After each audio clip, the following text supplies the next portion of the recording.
আসসালামু আলাইকুম ওয়া রাহমাতুল্লাহি ওয়া বারাকাতুহু। সম্মানিত দেশবাসী, আমি cancer specialist doctor SM. Sarwar. আপনারা জানেন যে সারা ওয়ার্ল্ডে ডাক্তাররা বলেন ক্যান্সার হলে আনসার নেই। ক্যান্সার হলে আমরা সাময়িকভাবে চিকিৎসা দিয়ে থাকি, একসময় ক্যান্সারের মৃত্যু হয়, এটাই মেনে নিতে হয়। বিশেষ করে allopathic, homeopathic, Unani, Ayurvedic, herbal সব ডাক্তাররাই একমত যে ক্যান্সার মানে মরণবিধি। এমনকি আমাদের চিকিৎসা বৈজ্ঞানিক যিনি মহামান্য হেনিম্যান এবং ইবনে সিনা, তাদের বক্তব্য যে আমরা ক্যান্সার সম্পর্কে সফল হতে পারিনি, আরো গবেষণা চালাইতে হবে। এমত অবস্থায় আল্লাহর অশেষ রহমতে আমি ক্যান্সার গবেষক ডাক্তার এস.এম. সারওয়ার বললি যে ক্যান্সার হলে আনসার নেই, সেই কথার কোনো ভিত্তি নেই। ক্যান্সার সম্পূর্ণরূপে সুস্থ হয়। বিশেষ করে আপনারা ক্যান্সার গবেষক অধ্যক্ষ ডাক্তার এস.এম. সারওয়ার ইউটিউবে সার্চ করলে আপনারা কয়েক হাজার ক্যান্সার রোগীর সুস্থতার প্রমাণ পাবেন। বিশেষ করে আজকেও একজন ক্যান্সার রোগীকে আপনাদের সামনে পরিচয় করে দিচ্ছি। উনি সেই মরণ ব্যাধি থেকে সুস্থ হয়েছেন আজ থেকে আরো 2 বছর পূর্বে। বিশেষ করে কিভাবে অসুস্থ হয়েছিলেন, কিভাবে সুস্থ হলেন, কোথায় কোথায় চিকিৎসা করলেন এবং কিভাবে সুস্থ হয়েছেন আমরা তার নিজের মুখে শুনবো। আপনার নাম? নাজমা আক্তার। আপনার স্বামীর নাম? নজরুল ইসলাম। আপনার গ্রামের বাড়ি? ভোলা। আপনার ভোলার মূল গ্রামের নামটা কি? চরবেশন। Post office? আঞ্জুরহাট। থানা? শশীভূষণ। জেলা হলো ভোলা। আচ্ছা, আপনি প্রথম ডাক্তারের কাছে কেন গেছিলেন এবং কিভাবে টেস্ট করে কি অবস্থায় আসছেন এবং কোথায় কোথায় চিকিৎসা করছেন, কিভাবে সুস্থ হয়েছেন? আমি প্রথম ডাক্তারের কাছে গেছি, পিজিতে গেছিলাম। তখন জরায়ু টেস্ট করার জন্য গেছি। তখন বেস্টের ডাক্তারও দেখাইলাম।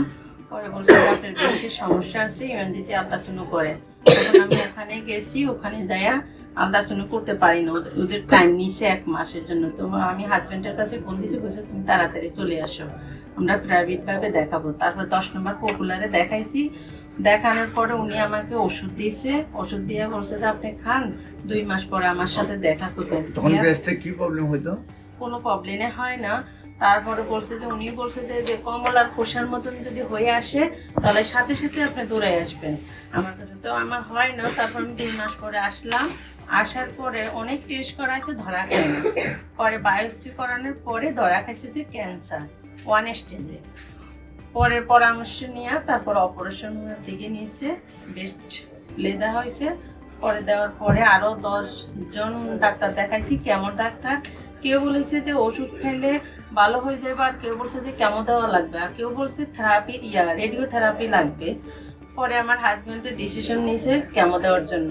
6টা কেমো দেওয়ার কথা ছিল, আমি 3টা দিয়ে তারপরে আর দিই না দেওয়ার পরে আমি এই ওষুধ খাইছি। তারপরে আমি ইন্ডিয়া পাসপোর্ট করি, ইন্ডিয়া গেলাম, আমার কলকাতা গেছি, ওখানে ডাক্তার দেখাইছি। আমি সম্পূর্ণ রিপোর্ট নিয়ে গেছি। বলছে যে বাংলাদেশের ট্রিটমেন্ট চলবে, আপনি তো বেস্টটা নিয়ে আসেন না। ওটা নিয়ে আসলে আমরা বুঝতে পারতাম যে ক্যান্সার কোন পর্যায়ে চলে গেছে।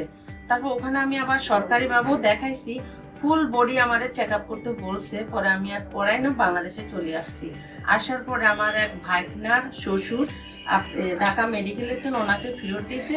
পরে আপনার ট্রিটমেন্টে উনি ভালো হয়েছে। তারপরে ওনার বাড়ি কোথায়? ভোলা। ভোলাতে। হ্যাঁ। ওনার নাম কি? ওনার নাম আলমগীর নাকি? হ্যাঁ আলমগীর, মাকসুদ ভাই চিনে। তখন উনি আমাকে এখানে ঠিকানা দিছে। তারপরে আমি আইসে আপনার থেকে ওষুধ নিয়ে খেলাম। এই 2 বছর হয়েছে, আমি এখন ভালো ইনশাল্লাহ। আপনার চিকিৎসা ছাড়া হয়েছে কতদিন ধরে? ওই চিকিৎসা কতদিন করা হয়েছে আমার এখানে? আপনার এখানে আমি 6 মাস রেগুলারে ওষুধ নিয়ে খাইলাম। তারপরে মাঝে মাঝে একটু সমস্যা হলে আইসা দেখাই ওষুধ নিতাম। এখন ক্যান্সার আমি মুক্ত। আপনার রিপোর্ট করছেন পরে সম্পূর্ণ ক্যান্সার মুক্ত আছেন? হ্যাঁ।